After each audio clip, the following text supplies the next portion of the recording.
Study IQ IAS, अब तैयारी हुई अफोर्डेबल। हेलो एंड नमस्ते, मेरा नाम है डॉक्टर दीपानिता और आपका स्वागत है स्टडी IQ के एजुकेशनल प्लेटफॉर्म पे। आज हमारे साथ है रजत, जो P2I में मेंटरशिप का पूरा प्रोसेस देखते हैं।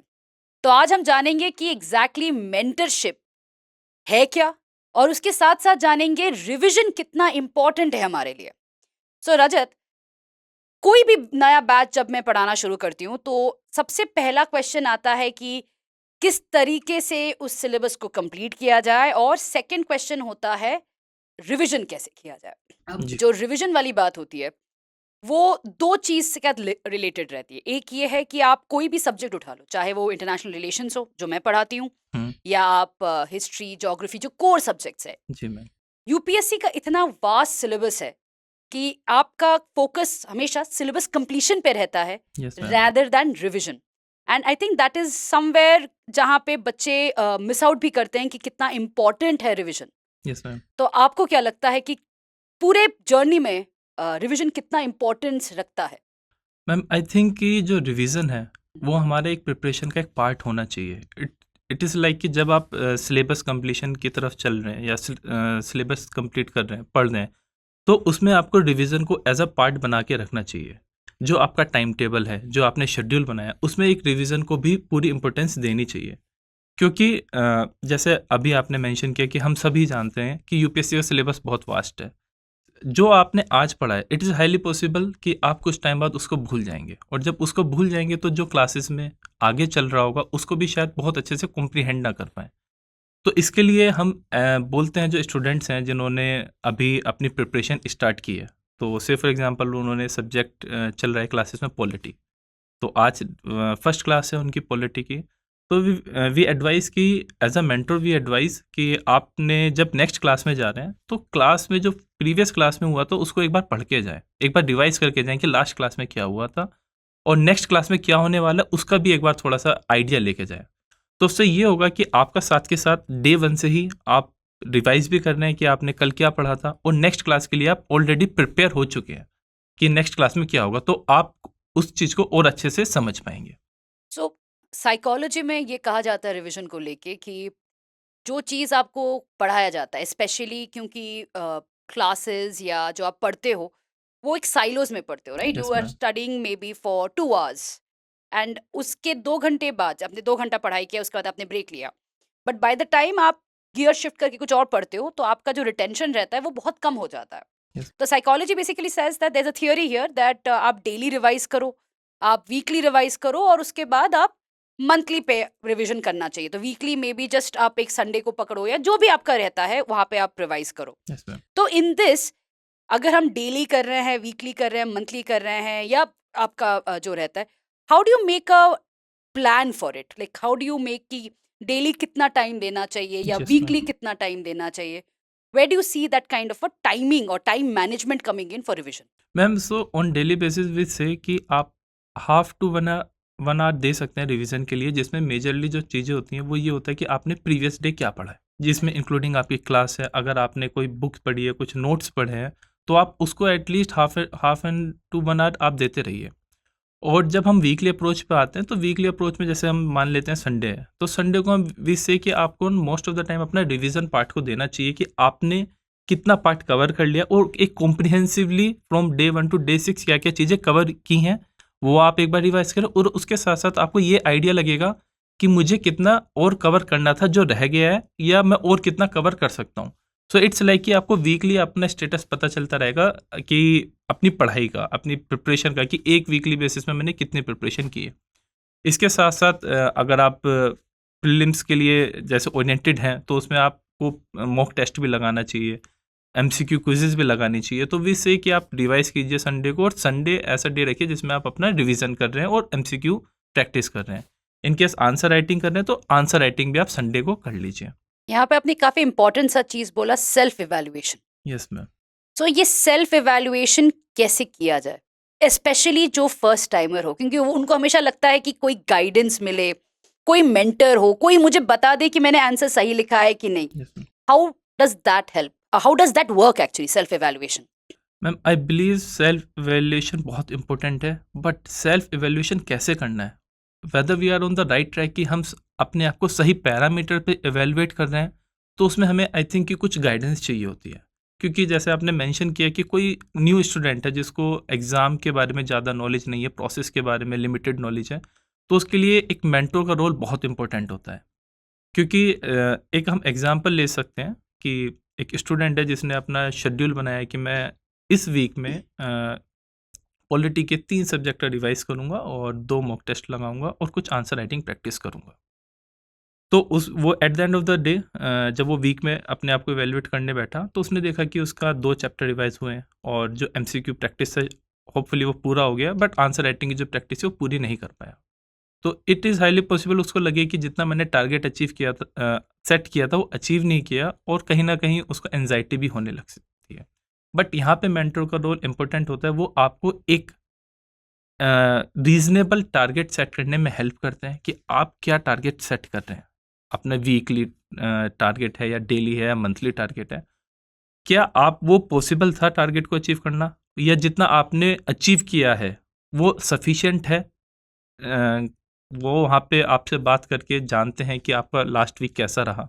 लास्ट वीक रहने के बाद ऐसा तो नहीं है आपको 6 डेज़ देने थे, बट 6 डेज़ में से आप 4 डेज़ ही दे पाए हैं प्रिपरेशन के लिए। तो वहाँ पे आपको आपका जो टारगेट होगा थोड़ा कम ही अचीव करेंगे, that would also be acceptable.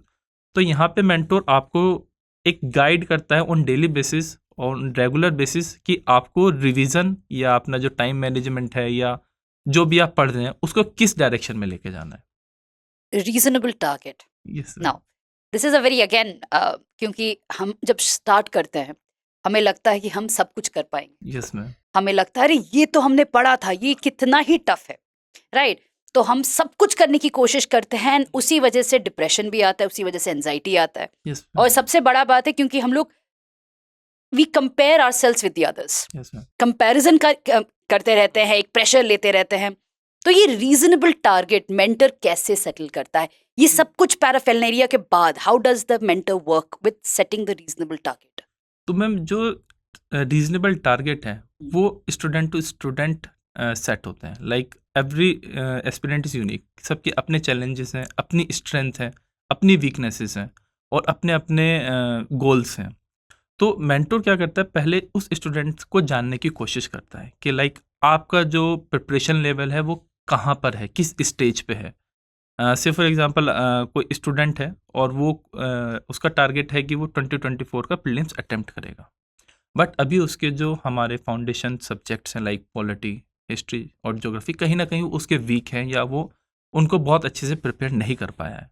तो वहाँ पे मेंटर उसको बताता है कि आपके ये सब्जेक्ट्स में आपको और काम करने की ज़रूरत है। आप इस टाइम पे से फॉर एग्जांपल फरवरी तक अगर आप इन जो मेन सब्जेक्ट्स हैं हमारे उनको कवर कर लेंगे, then you will be in the best position to attempt.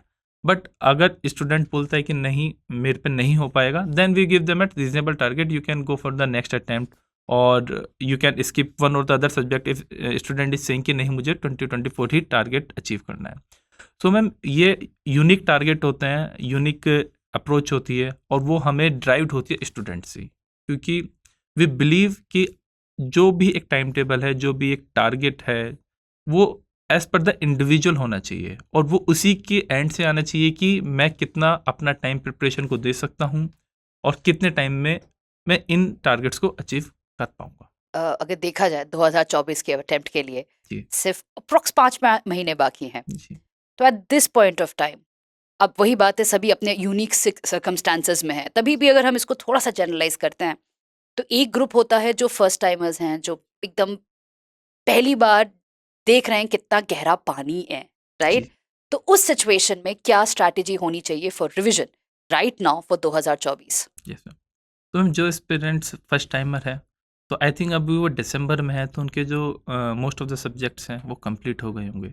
तो वी वुड एडवाइस कि जो दिसंबर मंथ है, इस दिसंबर मंथ में आपको जो मेंस स्पेसिफिक सब्जेक्ट्स हैं लाइक आपका सोशल इश्यूज़ हुआ, गवर्नेंस हुआ, एथिक्स हुआ, तो उन सब का आप जो मेंस रेलेवेंट सब्जेक्ट है उनका रिवीजन कर लें।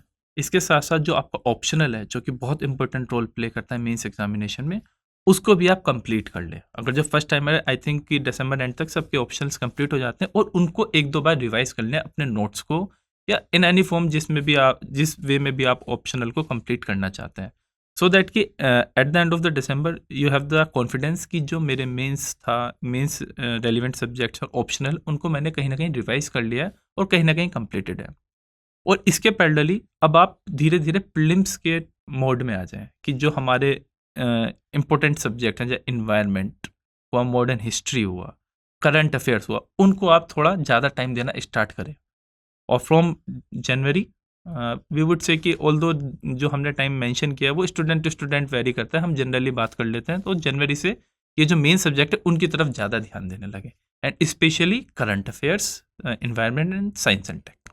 यहाँ पे हमेशा मुझे अपने क्लास में मुझे एक लूप होल दिखता है, जी और ये लूप होल होता है स्पेशली जो अभी कॉलेज में है और अगेन फर्स्ट टाइमर्स में। हमें इतना आदत पड़ जाता है स्कूल लेवल पे या कॉलेज लेवल पे कि लास्ट मिनट तक हम पढ़ते हैं, राइट? एग्जाम हॉल जाने से पहले भी हम पेज मूव कर रहे हैं। वो रिवीजन का हैबिट एक्चुअली आता नहीं। अब जी बहुत ही क्लास में अगर आप 10 स्टूडेंट्स लेके चलते हैं एवरेज में, तो वहां से मे बी जस्ट 2 बच्चे होंगे जो एक्चुअली रिवाइज करके आते हैं एंड एवरीथिंग। जी बिकॉज ये रिविजन का हैबिट नहीं रहता है, उसका वैल्यू भी नहीं समझ में आता है फॉर द फर्स्ट टाइम। जी। So how does again mentorship explain कि कितना इम्पोर्टेंट है ये फॉर यूपीएससी? तो मैम इसके लिए हम एक तो जो स्टूडेंट्स हैं उनको दो वे में, मेजरली दो वे में हम इसकी इंपॉर्टेंस को बताने की कोशिश करते हैं। फर्स्ट है हमारा 1-to-1 कॉल आउटरीच।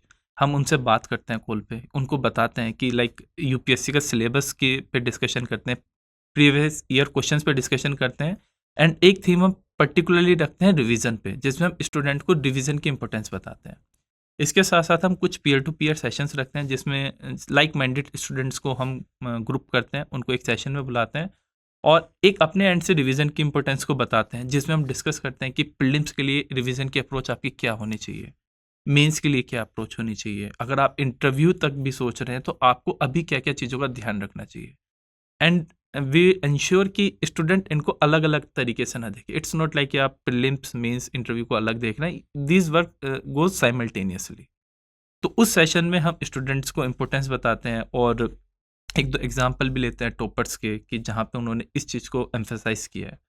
इसके साथ साथ में हम स्टूडेंट्स को ओपन करते हैं कि आप भी क्वेश्चंस पूछें, लाइक आप पीयर टू पीयर हैं, इट इज़ हाईली पॉसिबल कि जो एक को क्वेश्चन है वो शायद दूसरे को भी हो और उसको पता ही ना हो, लाइक अवेयरनेस ही ना हो कि क्या ये क्वेश्चन भी मुझे पूछना चाहिए। तो उस पीयर टू पीयर सेशन में जो रिवीजन रिलेटेड डाउट्स होते हैं स्टूडेंट्स की वो भी क्लियर हो जाते हैं, and they come to know कि रिवीजन कितना इंपॉर्टेंट है। एंड ये जो अप्रोच होती है कि एग्ज़ाम से 3 महीना पहले ही हम रिवाइज करना स्टार्ट करेंगे, तो इस पे हम थोड़ा एक पॉइंट ऑफ व्यू देते हैं कि revision it's part of your studies, जो कि डे 1 से स्टार्ट होता है और आपको कंटिन्यूसली करते रहना है। बट जब आप एग्ज़ाम से थोड़ा पहले आते हैं तब रिवीजन की अप्रोच चेंज हो जाती है। दैट मीन्स कि रिवीजन एग्ज़ाम से पहले आप नया सब्जेक्ट नया कंटेंट नहीं पढ़ रहे हैं, जो आपने कंटेंट इतने टाइम में कंपाइल किया है उसको और ज़्यादा बार रिवाइज करें, so that you get the more clarity. Right.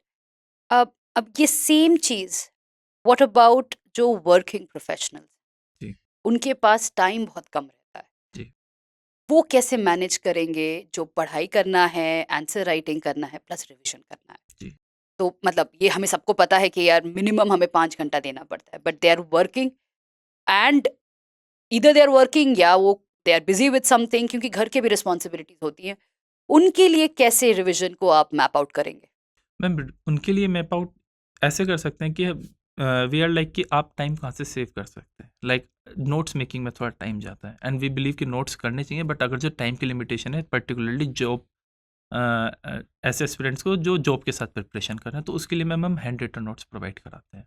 तो ऑलरेडी आपको हैंड रिटन नोट्स मिल गए हैं, सो जस्ट आपको जो फोकस करना है वो रिवीजन पे करना है या उस पर एडिशन करना है, वैल्यू एडिशन करना है, तो आपका यहाँ पे टाइम बच गया है। तो आप डायरेक्टली नोट्स मिल गए हैं तो रिवीजन की तरफ जा सकते हैं।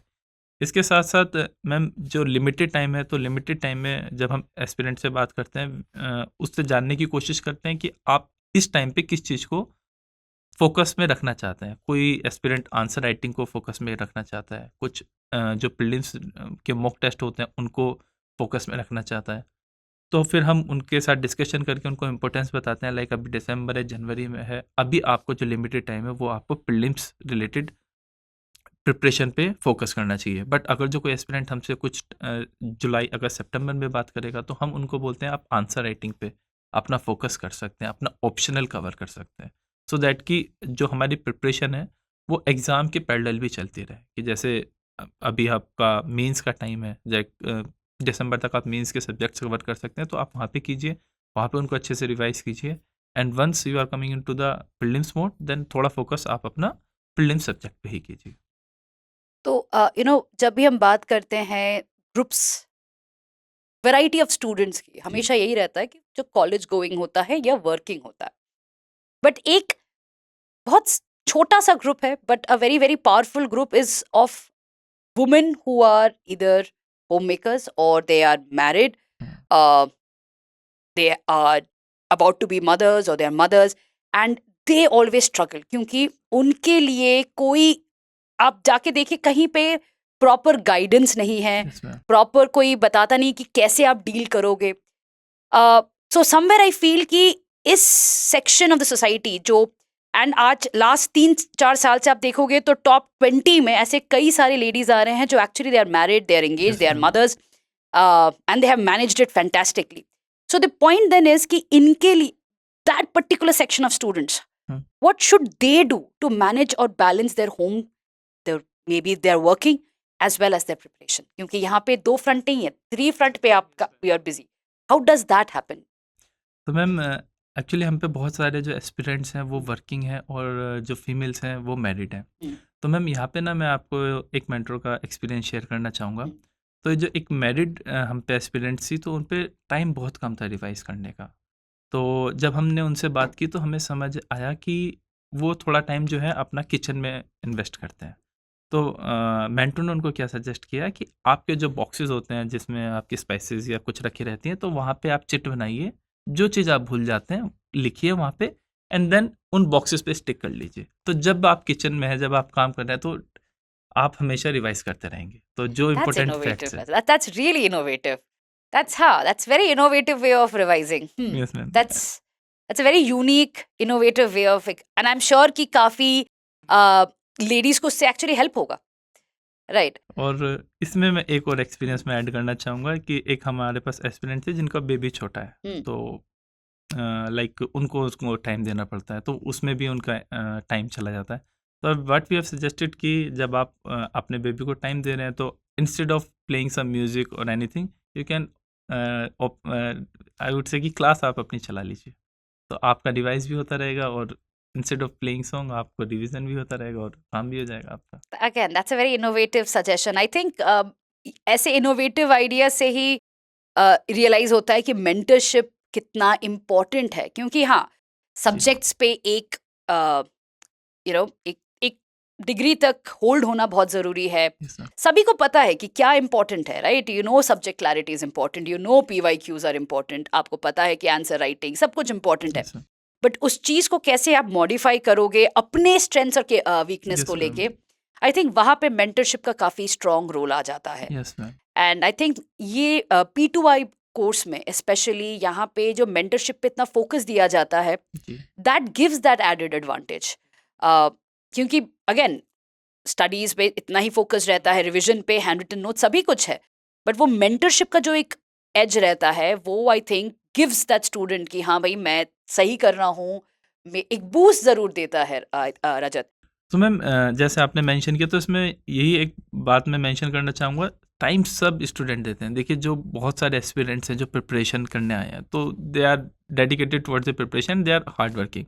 तो most of the aspirants time दे रहे हैं, सब कर रहे हैं, बट डायरेक्शन इज़ इम्पोर्टेंट, कि वो जो टाइम दे रहे हैं प्रिपरेशन का, कि क्या वो सही डायरेक्शन में है, क्या जिस टाइम से फॉर एग्जांपल 5 to 6 आवर्स ही है, क्या वो चीज़ सही पढ़ रहा है, क्या वो रिवीजन को टाइम दे रहा है या प्रॉपर ब्रेक्स ले रहा है।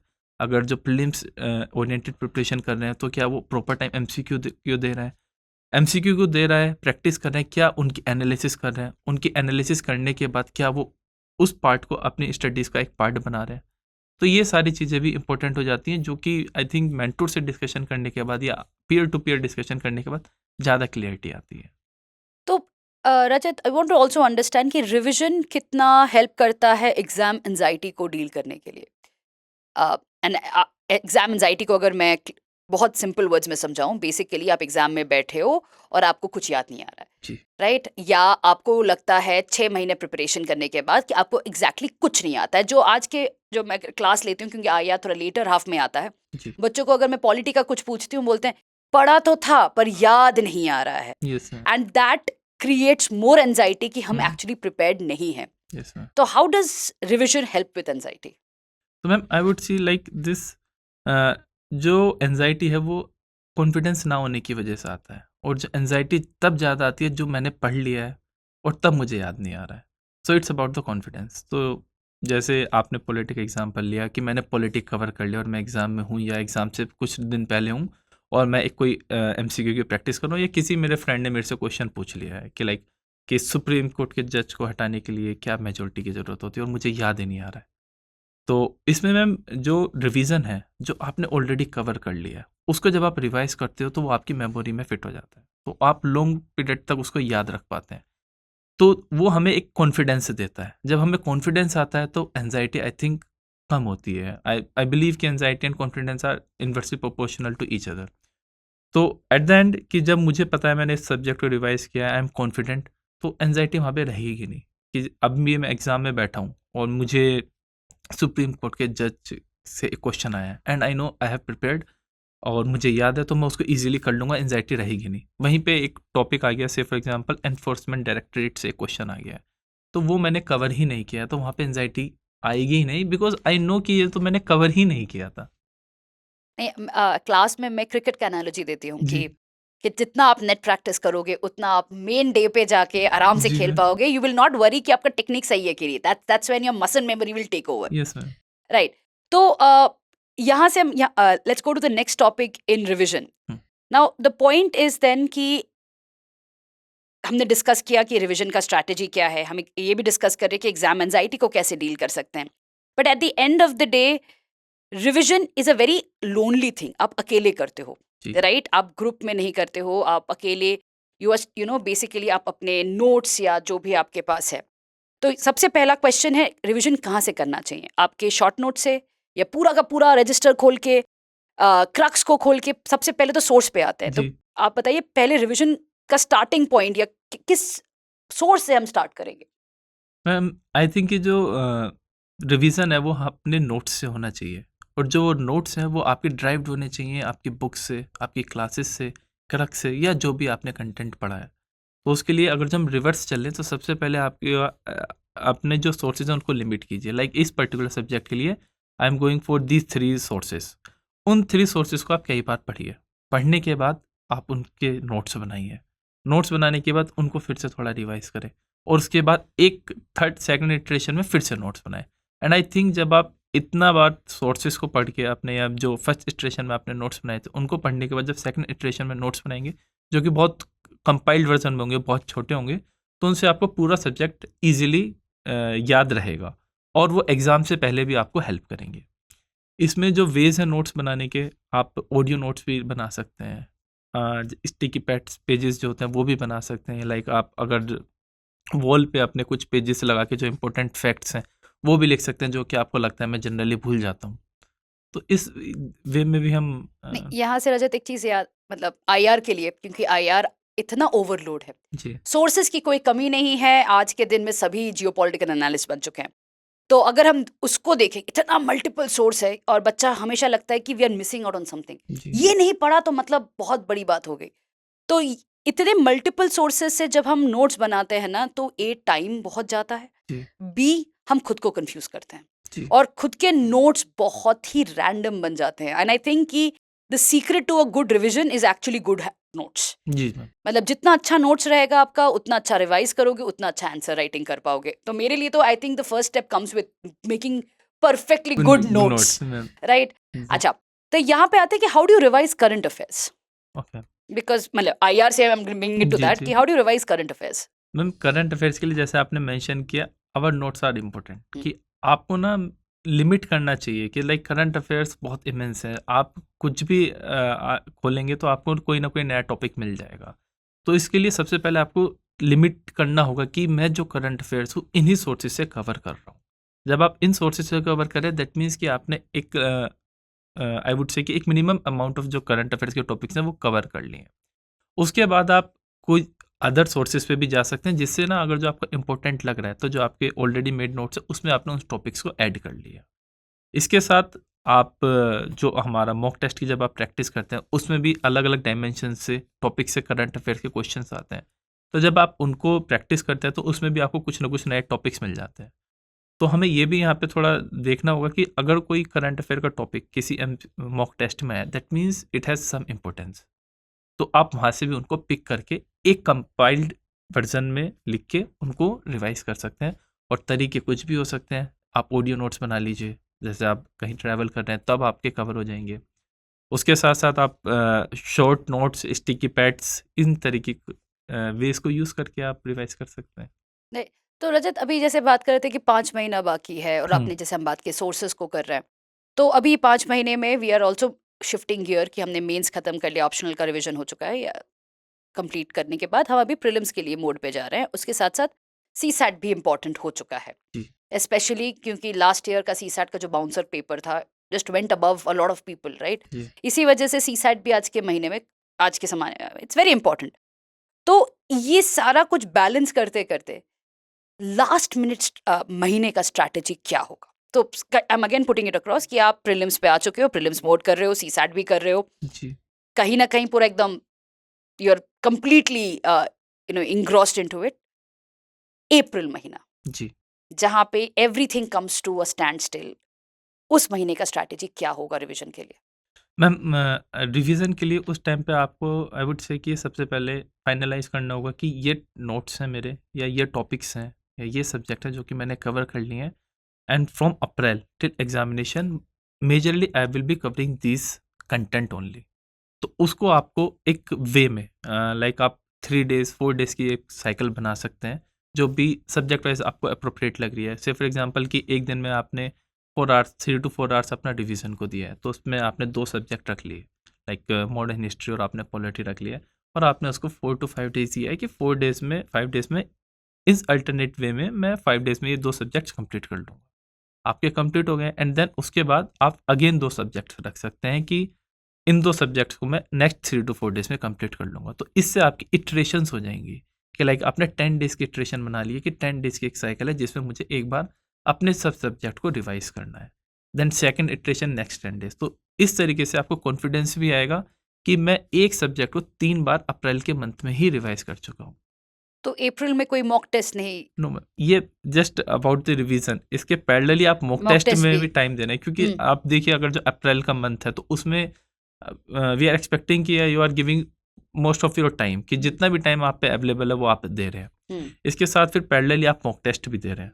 Mock test in the sense कि अगर आपको हर 2 दिन में दे रहे हैं या 3 दिन में दे रहे हैं, जिस भी कैपेसिटी पे आप देना चाहते हैं, बट हमें ये इंश्योर करना है कि जब आपने मॉक टेस्ट दिया है तो जो आपकी उस मॉक टेस्ट से learnings in the form of analysis, कि आपने मॉक टेस्ट को एनालाइज किया है, अपनी स्ट्रेंथ को जाना है, अपने वीक पॉइंट्स को जाना है। Weak points in the sense कि आप मॉक टेस्ट में बैठे हैं और कोई फैक्ट भूल गए हैं क्वेश्चन में, तो आपको याद आएगा कि हाँ मुझे इन फैक्ट्स को ज़्यादा अच्छे से रिवाइज करना है। लाइक अगर जब मॉडर्न हिस्ट्री की बात करें तो उसमें जो ऑर्गेनाइजेशंस हैं हमारी कुछ, उनके फाउंडर्स को भूल गए हैं, वो ऑर्गेनाइजेशंस के फाउंडर्स कौन थे।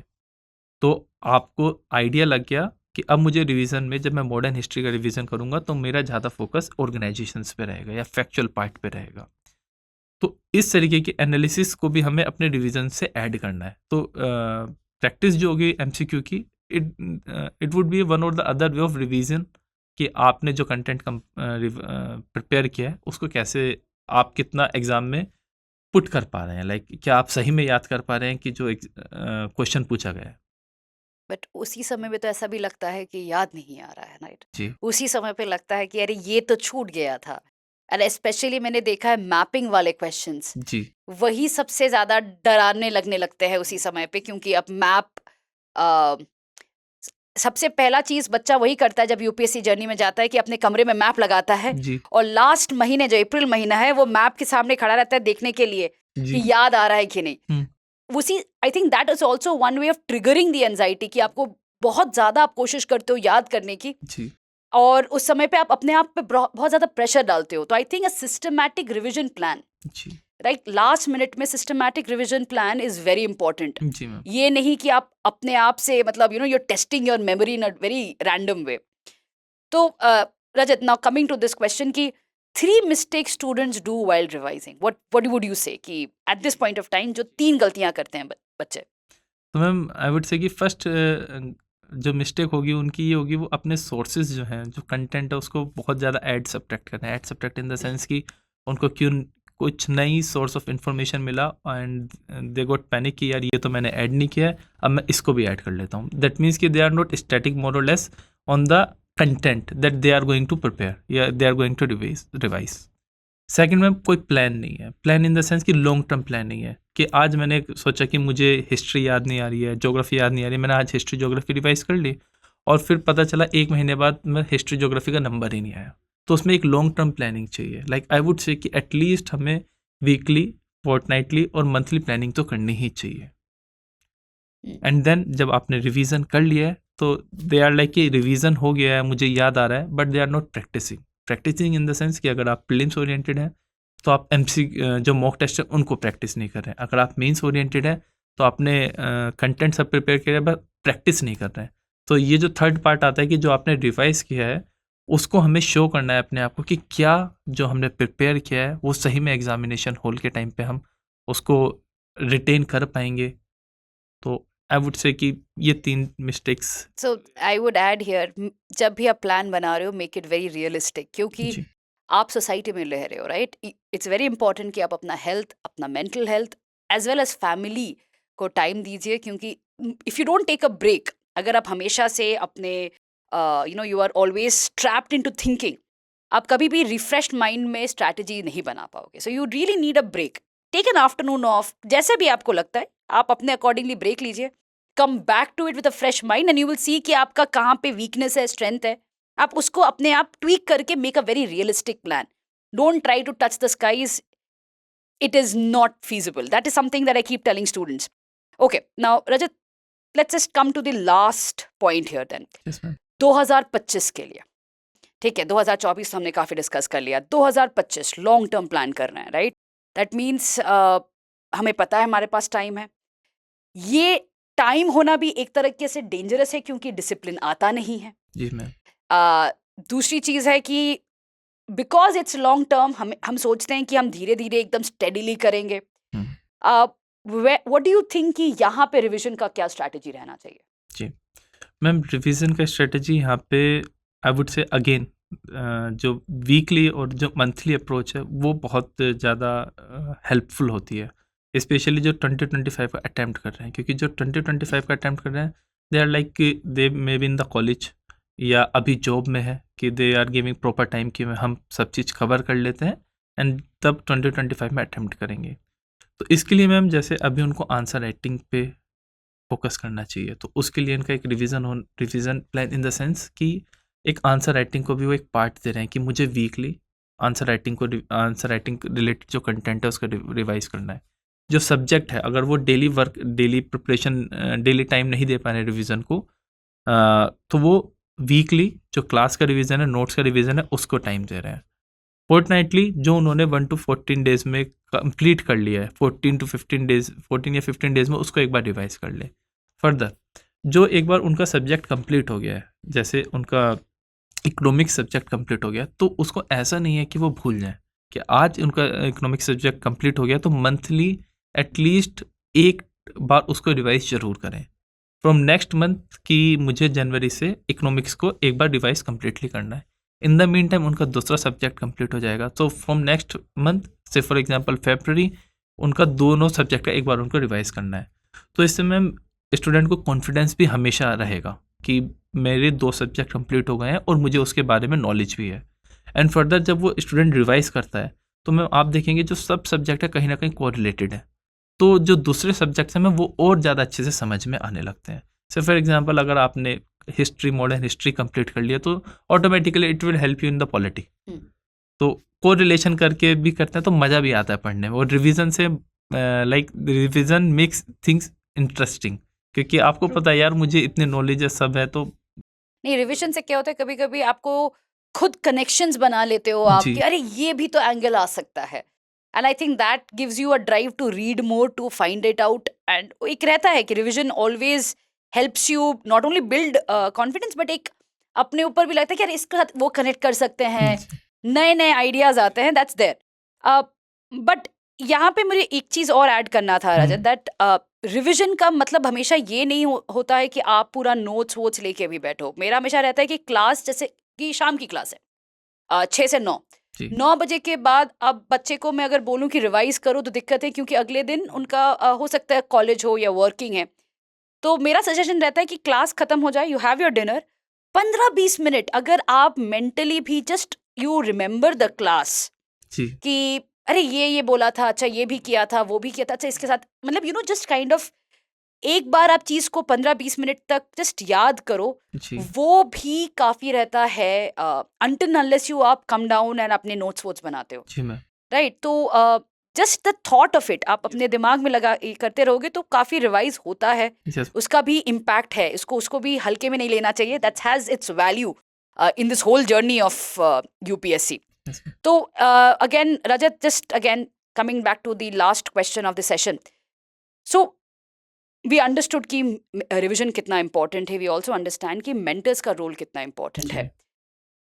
How does this whole process work in P2I, जहाँ पे the mentors are not only giving you daily plans, but how does it kind of give you that edge also? मैंने अभी बताया था कि it does give you that boost, but at the end of the day, concrete terms में क्या है वो?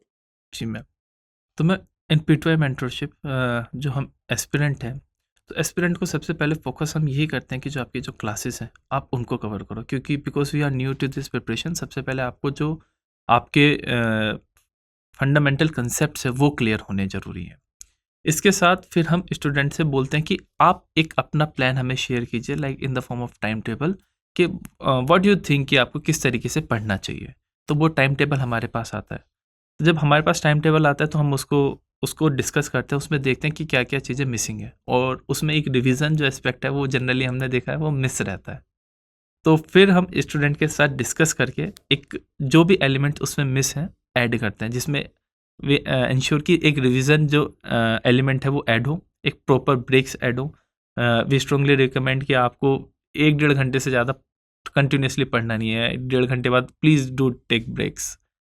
और उसमें 1-to-1 डिस्कशन होता ही है हमारा कि आपकी प्रिपरेशन कहाँ तक पहुँची, या जब हम बात करते हैं कि क्या आपने क्लासेस कवर की, क्या एक बार आपने उनको रिवाइज करने की कोशिश की, कि आपने नेक्स्ट क्लास में जाने से पहले प्रीवियस क्लास को रिवाइज किया.